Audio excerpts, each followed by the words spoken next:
মাগরিবের পরে কারোর সঙ্গে কথা না বলে এই দোয়াটি 7 বার পরে আল্লাহ তাআলার কাছে যা চাইবেন আল্লাহ আপনাকে তাই দান করবে।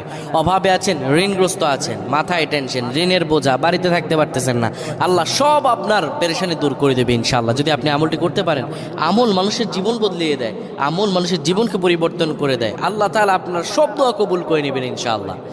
মাগরিব নামাজের পরে কিবলামুখী হয়ে থাকবেন, কারোর সঙ্গে কথা বলবেন না, কারোর সঙ্গে কথা না বলে কিবলামুখী হয়ে আপনি পড়বেন আল্লাহুম্মা আজিরনা মিনান নার, আল্লাহুম্মা আজিরনা মিনান নার, আল্লাহুম্মা আজিরনা মিনান নার।